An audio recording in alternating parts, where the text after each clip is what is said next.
والمبلغ مثل ما شرحت لك أخي، وبعدين راح أشرح لك أكثر.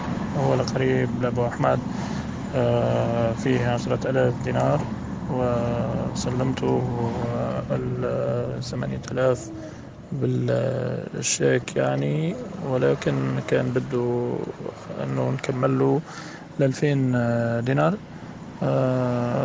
وأيضا يعني والله العظيم طلبهم أيضا بالدولار.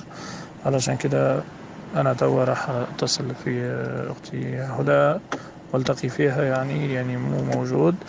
وبعدين يعني أشوف كيفاش أحول المبلغ وأروح أديهم له على المنزل يعني تبعه، باش غدوة ما يصبش الشيك، لأنه لو ما تممتش المبلغ الشيك غدوة قبل 10 الصبح يعني يتصب في البنك. يعني أنت أخوي والله العظيم عملت علي معروف، ما راح أنسالك يا أخي الكريم. شكرا مرة أخرى، شكرا يا غالي.